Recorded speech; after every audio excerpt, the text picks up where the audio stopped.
पैसा बनाना यानी कि वेल्थ क्रिएशन की प्रोसेस में एक स्टेज तो आपको पकड़नी ही होगी और एक आर्ट आपको सीखना ही होगा जिसे कहते हैं इन्वेस्टमेंट।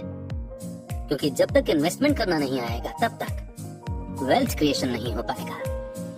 इन्वेस्टमेंट के लिए यूं तो बहुत सारे फील्ड्स हैं, लेकिन जो सबसे ज्यादा पॉपुलर है वो है स्टॉक्स। तो अगर आप इन्वेस्टमेंट की फील्ड में नए हैं तो आज की बुक समरी आपके लिए बेस्ट होने वाली है। आज की बुक समरी है the 5 rules for successful stock investing, जिसे लिखा है पैट डॉर्सी ने। Pat Dorsey Dorsey asset management के फाउंडर हैं। डॉर्सी एसेट शुरू करने से पहले पैट सनेबल कैप्टिवा ट्रस्ट के रिसर्च डायरेक्टर थे, जो कि एक इंडिपेंडेंट ट्रस्ट कंपनी है जो हाई नेट वर्थ वाले क्लाइंट्स को सर्विसेज देती है। पैट ने नॉर्थ वेस्टर्न यूनिवर्सिटी से पॉलिटिकल साइंस में मास्टर डिग्री और वेस्टलैंड यूनिवर्सिटी से बैचलर की डिग्री हासिल की है।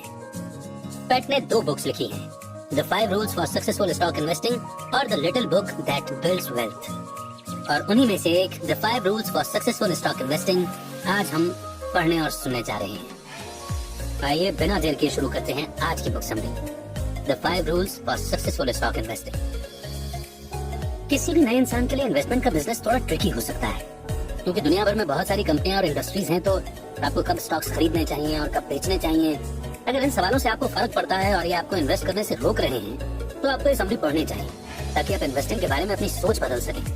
ये समरी आपको सिखाएगी कि आप ये कैसे जान सकते हैं कि आपके इन्वेस्टमेंट सेफ है, रिस्की तो नहीं है, और आपको ज्यादा से ज्यादा रिटर्न देंगे या नहीं, फिर चाहे वो फूड इंडस्ट्री हो, बैंक या फिर कोई कंज्यूमर सर्विस। अब आप जान सकेंगे कि आपको कौन सी कंपनी पर ध्यान देना है और कौन कौन से रिस्क फैक्टर्स हैं जिन्हें आपको मेजर करने की जरूरत है। तो आइए शुरुआत करते हैं इस लर्निंग जर्नी की। Chapter 1, 2 and 3, successful stock investment के 5 नियम यानी कि 5 रूल्स। 7 गलतियां जो आपको नहीं करनी है। Economic modes. आपकी इन्वेस्टमेंट स्ट्रेटजी हमेशा एक सी रहनी चाहिए। आपको एक अच्छा प्लान बनाना होगा और जरूरी है कि आप हमेशा ही उस पर टिके रहें। यहाँ वो 5 रूल्स दिए गए हैं जो आपको स्टॉक में इन्वेस्ट करते समय फॉलो करने की जरूरत है। पहला, अपना होमवर्क जरूर करें। आपको लगेगा कि ये तो जाहिर सी बात है, हर कोई इसे करेगा ही, पर आपको बता दें कि बहुत से लोग अपना होमवर्क सही तरीके से नहीं करते हैं। जब तक आपको ये पता ही ना हो कि आप कौन सा बिजनेस खरीदने वाले हैं, तब तक उसे न खरीदें।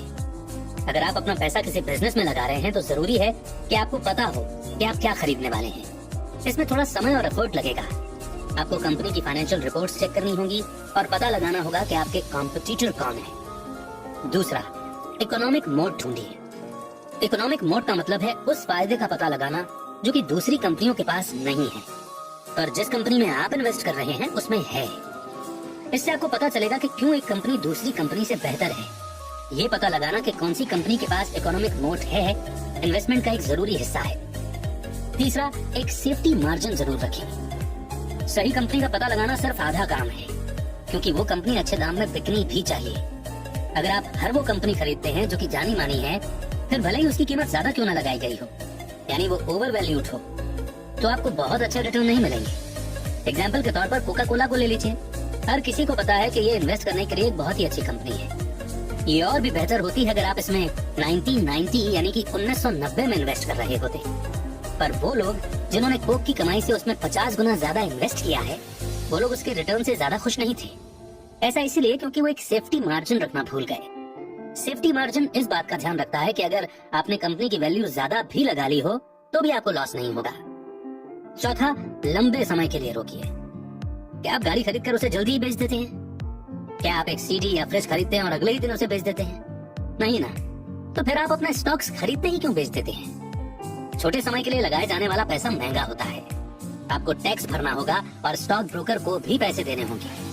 अगर आप जल्दी जल्दी स्टॉक्स को खरीदेंगे और बेचेंगे तो आपके खर्चे आपके रिटर्न से ज्यादा बढ़ जाएंगे।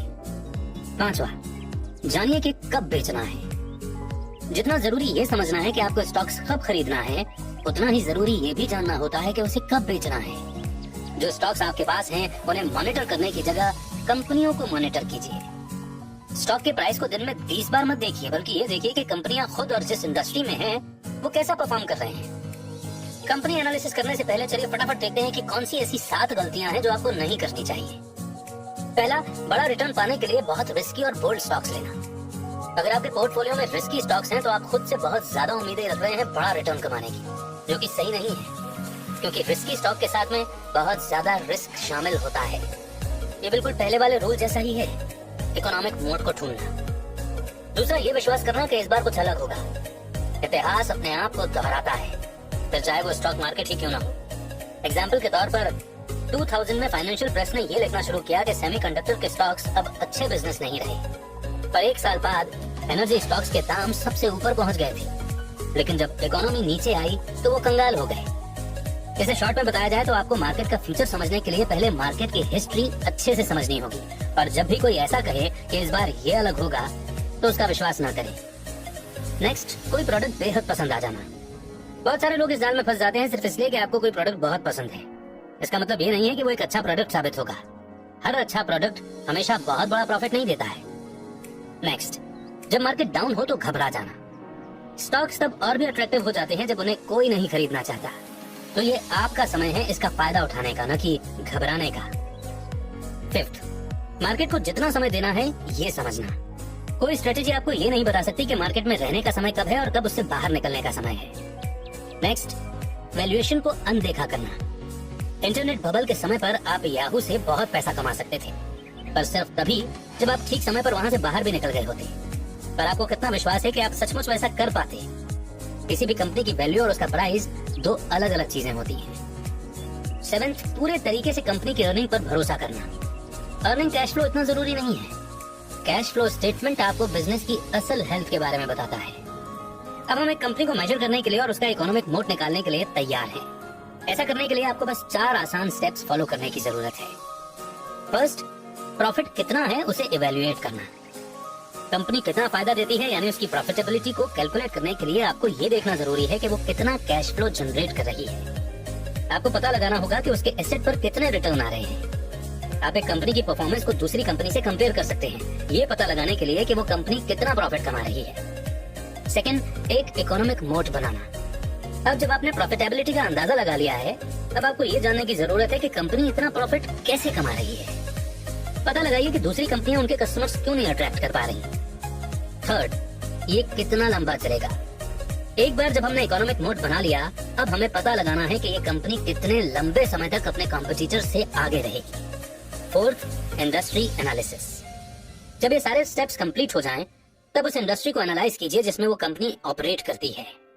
आपको डिटेल में एनालिसिस करने की जरूरत नहीं है, बस उस इंडस्ट्री की बाकी कंपनियों की सेल्स और अर्निंग्स पर एक नजर डाल लीजिए। चैप्टर 4, 5 और 6, इन्वेस्ट करने की भाषा।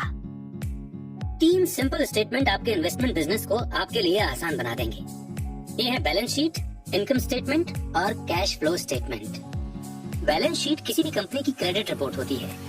ये आपको बताती है कि कंपनी के पास कितने एसेट हैं और उसकी लायबिलिटी कितनी है। इनकम स्टेटमेंट आपको बताता है कि कंपनी ने एक साल में कितने पैसे कमाए और गंवाए हैं। बैलेंस शीट से अलग ये रिकॉर्ड कुछ समय बाद बनाया जाता है। कैश फ्लो स्टेटमेंट कंपनी में आने वाले और जाने वाले पैसे को रिकॉर्ड करता है। तो इनकम स्टेटमेंट और कैश फ्लो स्टेटमेंट में क्या फर्क है, इसे समझने के लिए चलिए एक एग्जांपल लेते हैं। मान लीजिए कि कोलगेट, जो कि कॉर्नर स्टोर को टूथपेस्ट के कुछ पीस बेचता है $1000 में, जो को पे करने के लिए 60 दिन की मोहलत दी जाती है क्योंकि वो एक रेगुलर कस्टमर है और उसने हमेशा सही वक्त पर पैसा चुकाया भी है।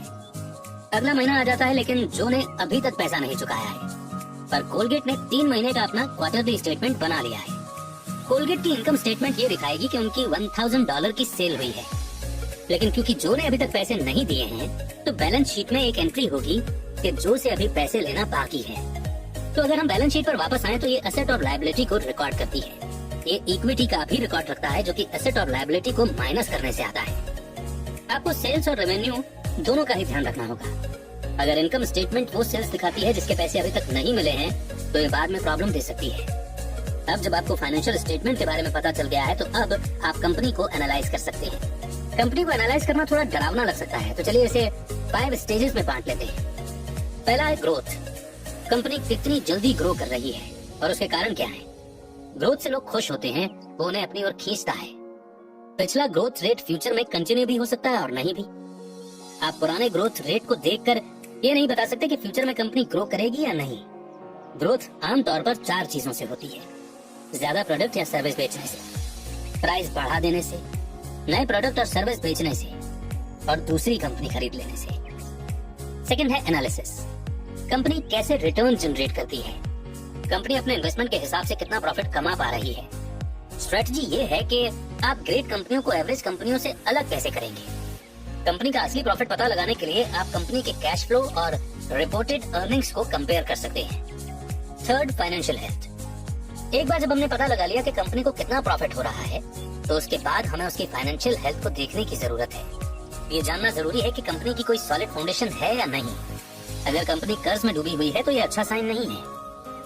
Fourth, the bear case. हर वो चीज सोच लीजिए जिसकी वजह से कंपनी के साथ कुछ गलत हो सकता है। उसके हर नेगेटिव पहलू को एनालाइज कीजिए। अगर आप इस कंपनी के शेयर्स खरीदते हैं तो इससे आप परेशानियों को पहले से देखकर उनका हल निकाल पाएंगे। Chapter 7, 8 and 9। 5वें स्टेज पर हमें ज्यादा एनालिसिस और एक्सप्लेनेशन की जरूरत है। 5वीं स्टेज है जबरदस्त मैनेजमेंट। ऐसा करना क्यों जरूरी है? क्योंकि इससे आप एक ठीक ठाक बिजनेस और एक अच्छे बिजनेस के बीच का फर्क समझ पाएंगे। आपको उन कंपनियों को ढूंढना है जहां मैनेजर स्टेक होल्डर्स जैसे हों। वो उसे ऐसे ट्रीट करते हो जैसे कि उस कंपनी में उनका भी एक हिस्सा है। ये स्टेज बहुत जरूरी है, इसलिए हम इसे और 3 हिस्सों में बांटते हैं। पहला, कॉम्पेंसेशन यानी कि मुआवजा। एक सिंगल डॉक्यूमेंट जिसे कि प्रॉक्सी स्टेटमेंट कहते हैं, आपको हर चीज की जानकारी दे सकता है। पहले चेक कीजिए कि मैनेजमेंट खुद को कितना पे करती है। बड़े बोनस बड़ी सैलरी से बेहतर हैं, क्योंकि इसका मतलब है कि पैसा कम रिस्क पर है। ध्यान रखिए कि कंपनी में काम करने वाले टॉप एग्जीक्यूटिव्स को ज्यादा पैसे न मिल रहे हों। जो कंपनी इसके कंपटीशन में है उसके सीईओ की सैलरी चेक करें, ताकि आपको पता चल सके कि कहीं ये कंपनी ज्यादा सैलरी तो पे नहीं कर रही है। दूसरा, कैरेक्टर। कॉम्पेंसेशन का पता लगाने के बाद आपको कंपनी मैनेजमेंट के कैरेक्टर को देखना होगा। कहीं वो अपनी पोजीशन का इस्तेमाल अपने परिवार और दोस्तों को आगे बढ़ाने के लिए तो नहीं कर रहे हैं। क्या बोर्ड ऑफ डायरेक्टर्स में मैनेजमेंट के परिवार वाले हैं? अगर आपको ये पता चले कि कंपनी सीईओ की पत्नी द्वारा चलाए जा रहे इंटीरियर डिजाइनिंग फर्म को बहुत ज्यादा पे कर रही है, तो इन चीजों पर ध्यान दें। थर्ड, बिजनेस चलाना। ऐसे मैनेजर्स जो कि अच्छा काम कर रहे हैं और ईमानदार भी हैं। इसके अलावा जरूरी है कि उन्हें बिजनेस अच्छे से चलाना भी आता हो। पता लगाइए कि अगर कंपनी में कोई भी दिक्कत है और वो उसका हल निकालने का वादा करती है, तो क्या वो सच में उसका हल निकालकर उसे अप्लाई करते भी हैं या नहीं। अगर कंपनी आपसे कुछ छुपा रही है या किसी तरह की जानकारी देने से मना कर रही है, तो कंपनी किसी परेशानी में हो सकती है। आपको काफी ध्यान से वार्निंग सिग्नल को देखना होगा, जैसे कि एक गिरता हुआ कैश फ्लो। इसका एक एग्जांपल है ल्यूसेंट कंपनी। 1999 यानी कि 1999 तक इसकी इनकम लगभग $3.5 बिलियन के आसपास बढ़ती रही, पर धीरे धीरे कैश फ्लो गिरने लगा। ऐसा इसलिए हुआ क्योंकि ल्यूसेंट की सेल्स तो बहुत हो रही थी, पर उसके पास कैश नहीं आ रहा था। इसके अलावा उन्होंने बहुत ज्यादा इन्वेंट्री रखना शुरू कर दिया था, पर वो भूल गए कि ये स्टोरिंग कॉस्ट को भी बढ़ा देता है। Chapter 10, 11 and 12, valuation, intrinsic value. अलग अलग रेशो कंपनी की असली वैल्यू नहीं बता सकते हैं। किसी भी स्टॉक को खरीदने से पहले ये जानना जरूरी है कि उसकी वर्थ कितनी है और वो सच में खरीदने लायक है या नहीं। यहाँ काम आती है इंट्रिंसिक वैल्यू। ये आपको बिजनेस की वैल्यू पर फोकस करने में मदद करता है, न कि सिर्फ स्टॉक के प्राइस पर। तो एक स्टॉक की वर्थ क्या होती है? इसका जवाब एक इकोनॉमिस्ट एडविन फिशर ने 60 साल पहले दिया था। किसी स्टॉक की वैल्यू उसके फ्यूचर में होने वाले कैश फ्लो की प्रेजेंट वैल्यू के बराबर होती है। ये सुनकर क्या आप कंफ्यूज हो गए हैं? जब कंपनी प्रॉफिट कमाती है, उसमें से कुछ खर्चे पूरे करने में चला जाता है और कुछ बिजनेस में वापस लगाने के काम में आता है। उसके अलावा जो कुछ भी बचता है वो फ्री कैश फ्लो होता है। एक चीज जो आपको ध्यान में रखने की जरूरत है कि फ्यूचर में होने वाला कैश फ्लो की वर्थ प्रेजेंट में हो रहे कैश फ्लो से कम होती है। ऐसा क्यों? ऐसा इसलिए क्योंकि आज हम जो पैसा कमा रहे हैं उसे कहीं इन्वेस्ट भी किया जा सकता है, पर जो पैसा हम फ्यूचर में कमाएंगे हम उसे अभी से इन्वेस्ट नहीं कर सकते। इसलिए कहते हैं कि टाइम की भी अपनी वैल्यू होती है। दूसरा ये भी रिस्क है कि क्या पता फ्यूचर में हमें कभी कैश फ्लो मिले ही ना। एग्जाम्पल के तौर पर ये मान लीजिए कि आपने अपने बॉस से 1 हफ्ते की छुट्टी मांगी, पर उन्होंने कहा कि आप ये छुट्टी अगले साल ले लें। इस देरी की भरपाई करने के लिए आपको 7 की जगह 8 दिन की छुट्टी मांगनी चाहिए। आपको बिल्कुल ऐसा ही इन्वेस्ट करते समय भी करना है। अब हम एक कंपनी को एनालाइज करेंगे और अब तक हमने जो कुछ भी सीखा है उसे देखेंगे। हम एडवांस्ड माइक्रो डिवाइसेस, एक ऐसी कंपनी जो कि माइक्रो प्रोसेसर बनाती है, उसके बारे में बात करेंगे। पहले हम उसके इकोनॉमिक मोड को देखेंगे। 1990 की शुरुआत में कंपनी का फ्री कैश फ्लो नेगेटिव हो गया था, क्योंकि कंपनी ने अपने पैसे को वापस इन्वेस्ट करने में यानी कि री इन्वेस्ट करने में लगा दिया था, जिससे उनका खर्चा बढ़ गया था। ये एक अच्छा साइन नहीं है, लेकिन कई कंपनियों को इकोनॉमिक मोड बनाने से पहले नेगेटिव कैश फ्लो का सामना करना पड़ता है। पर पूरे तरीके से देखें तो ऐसी कंपनियों के पास बहुत सारे पक्के सबूत नहीं होते, ये प्रूव करने के लिए कि उनके पास एक ग्रेट इकोनॉमिक मोट है। उनका रेवेन्यू ग्रोथ बहुत बुरा नहीं था, पर बहुत अच्छा भी नहीं था। उनका फाइनेंशियल हेल्थ भी कोई खास अच्छा नहीं था। 2002 खत्म होते होते कंपनी पर 1.9 बिलियन का कर्ज भी था। अगर हम मैनेजमेंट को देखें तो उसके सीईओ जेरी सैंडर्स की सैलरी हर साल $1 मिलियन थी, और उनके अलावा सभी टॉप एग्जीक्यूटिव्स की सैलरी भी काफी हाई थी। पूरी तरह से देखा जाए तो मैनेजमेंट को ज्यादा पे किया जा रहा था। वैल्यूएशन की बात करें तो AMD ने पिछले 2 सालों में बहुत सा पैसा कमा दिया था। तो कुल मिलाकर हमें यह पता चलता है कि ये स्टॉक बहुत ही वोलाटाइल है, यानी इसमें बहुत ज्यादा बदलाव या उतार चढ़ाव आ सकता है, और इसमें इन्वेस्ट करना लंबे समय के लिए एक अच्छा ऑप्शन नहीं होगा। तो अब तक हमने जो कुछ भी सीखा उसे कंपनी पर अप्लाई करके देखा और समझा कि उसमें इन्वेस्ट करना सही ऑप्शन होगा या नहीं। बढ़ते हैं आगे, चैप्टर 13, 14 एंड 15। हेल्थ केयर इंसान की जिंदगी से डायरेक्टली जुड़ा है। इस वजह से इस सेक्टर से हम एवरेज से ज्यादा रिटर्न की उम्मीद रख सकते हैं। इकोनॉमिक मोड के मामले में इन कंपनियों के पास पेटेंट प्रोटेक्शन और हाई स्टार्टअप कॉस्ट होनी चाहिए। ये कंपनी की मदद करेगा अपना कंपटीशन कम करने में। फार्मास्यूटिकल कंपनी काफी अट्रैक्टिव होती है, ये आपको हाई रिटर्न्स देने में मदद करती है। वो कंपनियां जो ड्रग्स यानी कि दवाइयां बनाती हैं, उन पर ज्यादा विश्वास नहीं किया जा सकता। ये अच्छे रिटर्न देने की गारंटी नहीं देते, क्योंकि ड्रग्स बनाने में बहुत समय लगता है और वो हमेशा सक्सेसफुल भी नहीं होता। बायोटेक्नोलॉजी स्टार्टअप्स काफी प्रॉफिट दे सकते हैं, पर जब तक आपको पूरी जानकारी न हो कि कंपनी क्या कर रही है, तब तक आपको इसमें इन्वेस्ट नहीं करना चाहिए। जब आप मार्केट को ठीक से समझ लें, सिर्फ तभी इसमें इन्वेस्ट कीजिए। अब मेडिकल डिवाइस इंडस्ट्री की ओर भी ध्यान दे सकते हैं, और इसके अलावा आपको गवर्नमेंट की पॉलिसी पर भी नजर रखनी होगी कि कोई ऐसा प्लान तो नहीं आ रहा जिसकी वजह से आपके बिजनेस पर कोई बुरा असर पड़े। कंज्यूमर सर्विस सेक्टर वाली कंपनियां हम हर रोज ही देखते हैं। हम उनके स्टोर से सामान खरीदते हैं और खाना खाते हैं। इनमें मैकडॉनल्ड्स, टारगेट, गैप जैसे स्टोर्स आते हैं। कंज्यूमर सर्विस सेक्टर पिछले कुछ सालों में काफी डेवलप हो गया है। रेस्टोरेंट इंडस्ट्री को हम 2 हिस्सों में बांट सकते हैं, क्विक सर्विस रेस्टोरेंट और full service restaurant. Quick service restaurant customers पहले काउंटर पर जाते हैं, जहां वो पे करते हैं और उसके बाद उन्हें खाना मिलता है। फुल सर्विस रेस्टोरेंट में वेटर होते हैं जो कि अपने कस्टमर के पास जाते हैं और उनका ऑर्डर लेते हैं। रेस्टोरेंट में बनाया गया खाना आजकल के समय में काफी पॉपुलर हो गया है, पर बहुत से रेस्टोरेंट हमेशा उतने पॉपुलर नहीं रहते जितने वो तब थे जब वो अपनी पीक पर थे। इस वजह से कई रेस्टोरेंट्स धीरे धीरे बंद हो जाते हैं। मैकडॉनल्ड्स और KFC जितना सक्सेसफुल होना बाकी रेस्टोरेंट चेन के लिए काफी मुश्किल है। ज्यादातर कंज्यूमर सर्विस सेक्टर की कंपनियां बहुत अच्छी और तेजी से ग्रो कर लेती हैं, पर वो ज्यादा लंबे समय तक नहीं चलती। उन कंपनियों को ढूंढिए जिन्होंने कंज्यूमर्स का विश्वास जीता हो। याद रखिए कि इन्वेस्ट करने से पहले जरूरी है कि आप कंपनी को उसके दूसरे कॉम्पिटिटर्स के साथ भी कंपेयर कर लें। Chapter 16, 17 and 18। बिजनेस सर्विस में वेस्ट मैनेजमेंट, एडवर्टाइजिंग और एयरलाइंस जैसी सर्विसेज आती हैं। इन्हें 3 हिस्सों में बांटा जा सकता है, टेक्नोलॉजी बेस्ड, पीपल बेस्ड और hard asset based. Business service में कंपनी का साइज बहुत मायने रखता है।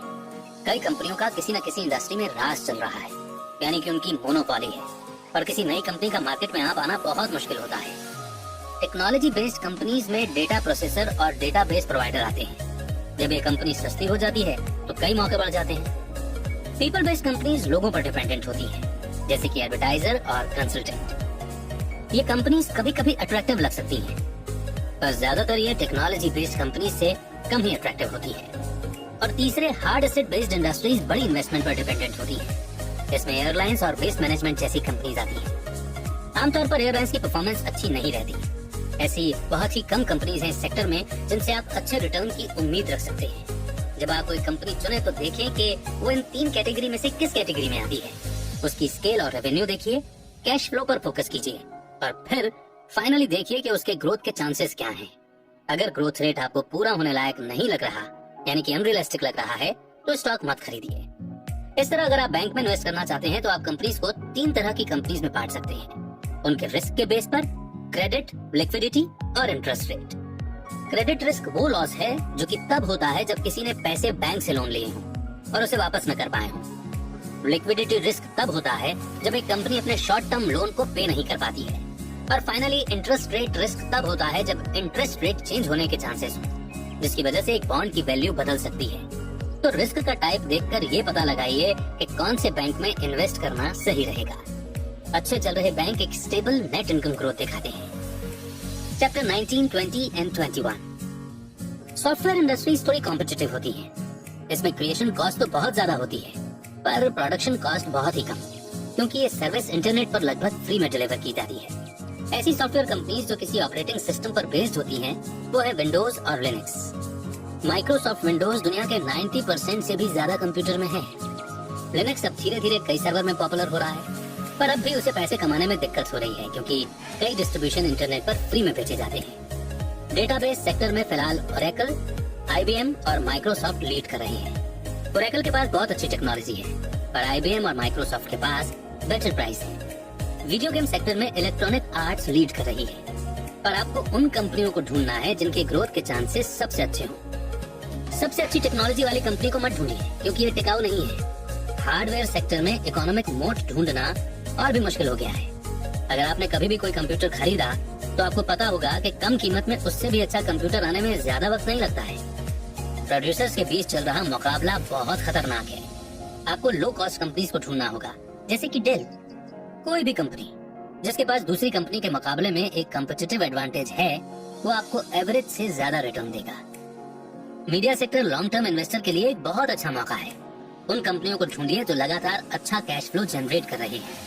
उनकी बैलेंस शीट देखिए और पता लगाइए कि उसमें कोई रिस्क तो नहीं है। सुनी सुनाई बातों में मत आइए। अगर आप दूसरों की बातों में आकर या कोई कंपनी अभी हिट चल रही है ये देखकर पैसा लगाते हैं, तो आपको अच्छे रिटर्न्स नहीं मिलेंगे। Chapter 22 and 23। टेलीकॉम सेक्टर से आप ज्यादा रिटर्न्स की उम्मीद नहीं रख सकते। इन कंपनियों के रिटर्न ज्यादातर एवरेज ही होते हैं और उनके इकोनॉमिक मोड तो लगभग होते ही नहीं है। पर फ्यूचर में टेलीकॉम सेक्टर ऐसी नहीं रहेगी। फ्यूचर में कई सारे टेक्नोलॉजिकल चेंजेस होंगे, जो कि एक और वजह है टेलीकॉम सेक्टर में इतना कंपटीशन होने की। कौन से रिसोर्सेज की वजह से कंपनी चल रही है, उस पर नजर रखना भी जरूरी है। टेलीकॉम एक कैपिटल इंटेंसिव बिजनेस है, यानी इसमें बहुत पैसा लगता है, इसलिए इस पर कोई कर्जा तो नहीं है। इसका ध्यान रखना भी जरूरी है। कर्ज वाली कंपनियों का कैपिटल नेटवर्क बनाते समय बढ़ जाता है। टेलीकॉम वाली कंपनियां प्राइस के बेसिस पर एक दूसरे से मुकाबला करती हैं, जिससे उन्हें दूसरी कंपनी का मार्केट में प्राइस क्या चल रहा है इसका भी ध्यान रखना होता है। फाइनली कंज्यूमर गुड्स इन्वेस्टमेंट के लिए एक अच्छा मौका हो सकते हैं। बस एक बार अपना फ्रिज या अपने बाथरूम का ड्रॉर खोलकर देखिए, वहाँ आपको जाने कितने कंज्यूमर गुड्स मिल जाएंगे। इस इंडस्ट्री में खाने पीने की चीजें, घर के सामान और पर्सनल प्रोडक्ट्स आते हैं। ये इंडस्ट्री जनरल इकोनॉमी से जल्दी ग्रो नहीं करती, पर फिर भी ये इंडस्ट्री आपको बहुत अच्छे रिटर्न दे सकती है। अगर आप ऐसी इंडस्ट्री में इन्वेस्ट करना चाहते हैं तो ध्यान रखिए आप कोई ऐसी कंपनी चुने जिसका कॉम्पिटिटिव एडवांटेज उसके कॉम्पिटिटर्स के मुकाबले ज्यादा हो। उन फर्म्स को ढूंढिए जो लगातार अच्छे प्रोडक्ट्स निकाल रहे हो। चेक कीजिए कंपनी अपने प्रोडक्ट का एडवर्टीजमेंट अच्छे तरीके से कर रही है। देखिए कि क्या उसका कैश फ्लो समझदारी से इस्तेमाल किया जा रहा है। पर बेस्ट रिटर्न पाने के लिए और रिस्क कम करने के लिए ध्यान रखिए कि आपके पास कम से कम 20 से 30% का सेफ्टी मार्जिन हो। और इसी के साथ हम पहुंच चुके हैं इस बुक समरी के उस मोड पर जिसे हम कंक्लूजन कहते हैं। कंक्लूजन यानी कि हमने जितना कुछ भी अभी तक पढ़ा या सुना है उनके बेस्ट टेक अवे पॉइंट्स। तो इस बुक समरी में आपने जाना कि अगर आप रिसर्च नहीं करेंगे तो आपको इन्वेस्टमेंट करना नहीं आएगा। जब तक आप रिस्क को कम करना नहीं जानेंगे तब तक ये सिर्फ एक जुआ है। इसलिए एक इन्वेस्टर के लिए ये सभी बातें जानना बेहद जरूरी है जो इस समरी में बताई गई है। इसमें आपने कई अलग अलग इंडस्ट्री और उनके रिस्क फैक्टर के बारे में जाना। आपने ये भी समझा कि एक स्टॉक को कब खरीदना और बेचना चाहिए। अब आप हर तरह की कंपनी से वाकिफ हो चुके हैं और उनसे जुड़े रिस्क के बारे में भी जान चुके हैं। और आप ये भी सीख चुके हैं कि रिस्क को कैसे कम किया जा सकता है। इसीलिए अब आप स्टॉक्स में इन्वेस्ट करने के लिए बिल्कुल तैयार हो गए हैं। बहुत सारे पॉइंट्स और बहुत सारे चैप्टर्स हमने इस समरी में कवर किए, पर उनमें से आपको कौन सा सबसे ज्यादा ध्यान रहा?